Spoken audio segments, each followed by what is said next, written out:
and welcome back. Today we are talking about being comfortable with the uncomfortable.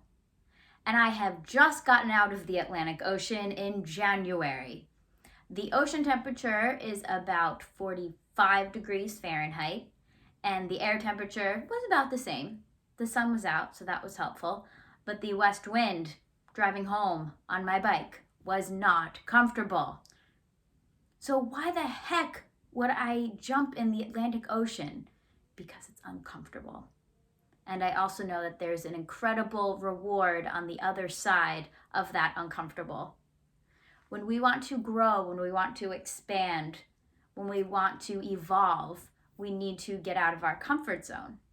And it takes some pushing sometimes to get out of that place. It's very easy to be comfortable, and it's not so easy to be uncomfortable. So comfortable. What do we think of when we think of comfortable? Warm, cozy, familiar, sweatpants, no pants, all very comfortable things, right? Talking to people that you trust, talking to people that you love, that you know their response is going to be supportive. Uncomfortable. Cold, wedgies, stress, pain,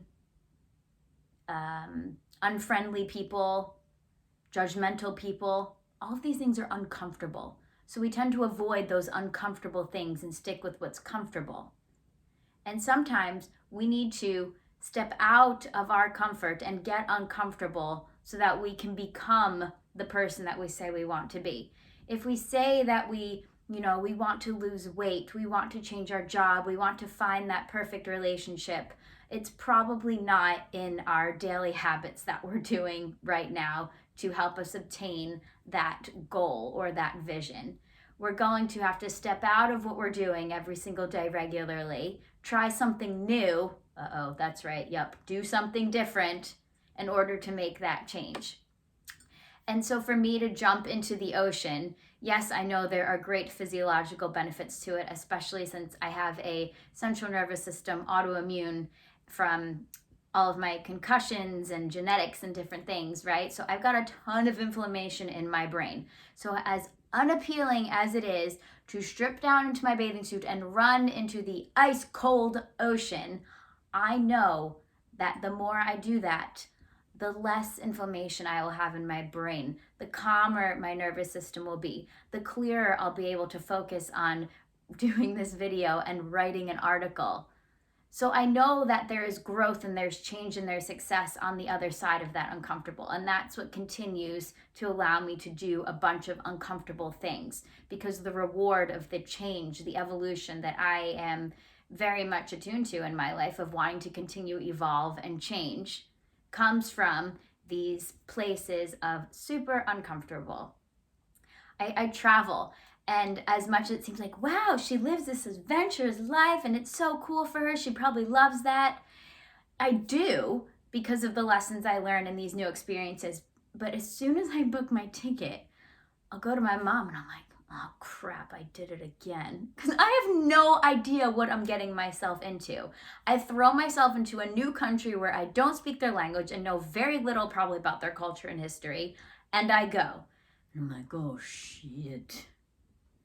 But I always come back with these wonderful stories and experiences, and I've grown more in, 2 weeks or a month, however long I'm gone, than I would have if I stayed in the same place and did the same routine thing day in and day out.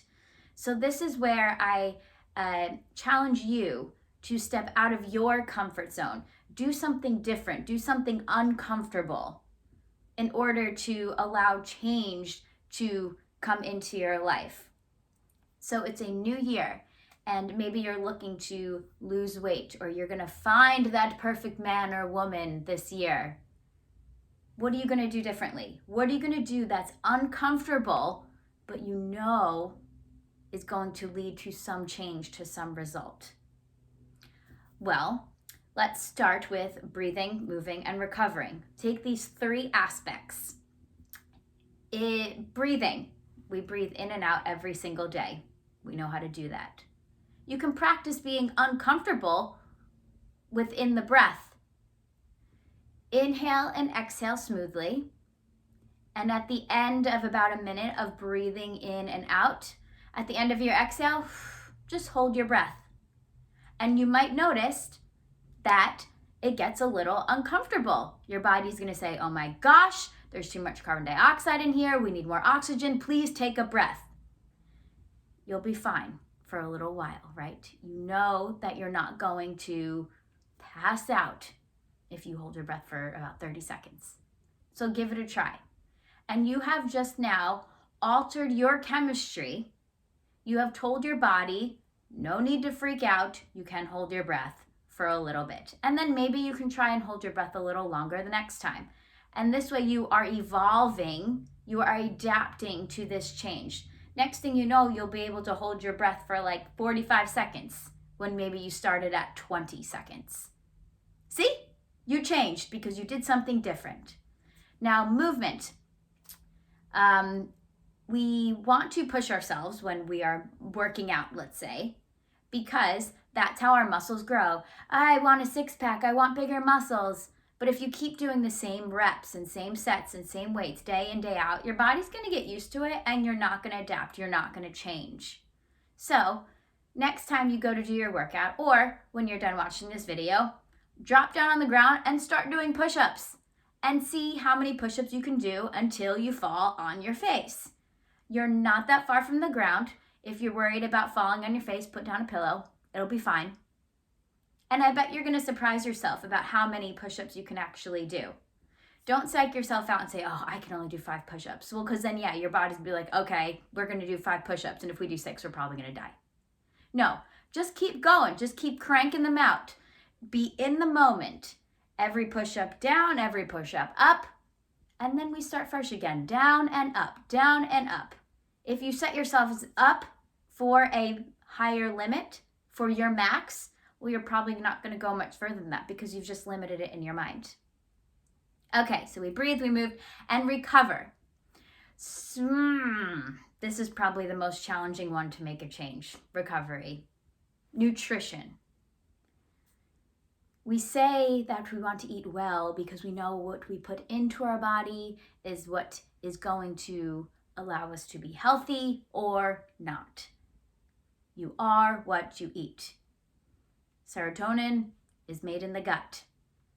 How happy we are can very well be partly dependent on the food that we're eating. I know I shouldn't be having all of that sugar. I shouldn't be drinking that Coke. I shouldn't be eating ice cream after dinner. I shouldn't. So you've already set yourself up.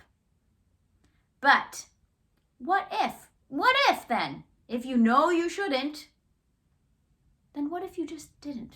Try it. If you're someone who likes to add sugar in your coffee every day, just try it. Go out of your comfort zone. I dare you, I double dog dare you to not put your sugar in, to not have that soda, to not have a dessert every single night. It's going to be super uncomfortable and you're not going to know what to do. You're probably going to pace the house or you're going to start scrolling social media extra to take up that extra space. Instead, have a glass of water, go for a walk around the block, and still see if you need that sugar hit, that comfortable habit that you have.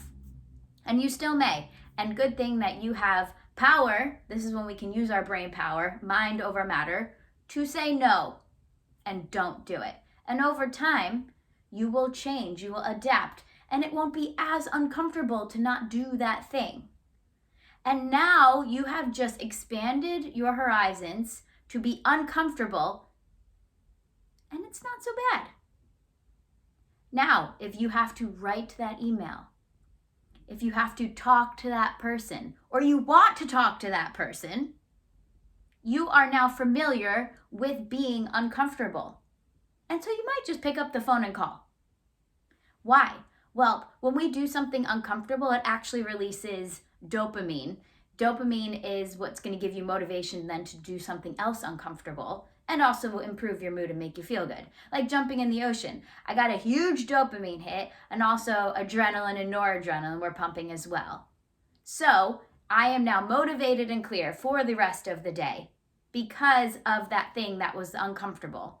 And it doesn't get any more comfortable. I'm not gonna lie. I've been doing it for a while. I've done ice baths for days at a time while I was in Bali. And it was never comfortable. Every day it was uncomfortable. It's like doing pull-ups. They just never get easier. They're always uncomfortable. But after I do those pull-ups, I am on top of the world. And it gives me the confidence to go and do other uncomfortable things, like make this video. I would really rather be doing a puzzle in the other room right now and cuddling with my dog. But I am here on camera sharing this with you because I hope that you take the next steps in your life to be uncomfortable so that you can make that change, so that you can be more productive and that next higher level of yourself that you are completely capable of when we step out of our comfort zone. So if you would like to practice being uncomfortable, try some of the breathe, move, recover options that I offered before, or come up with one that you feel is fit for where you're headed in life. And if you would like help, I am great at making people feel uncomfortable in a very supportive environment. You can email me at casey@caseymorrow.com or message me below, and I will be glad to chat with you and see how we can evolve you to the next best version of yourself.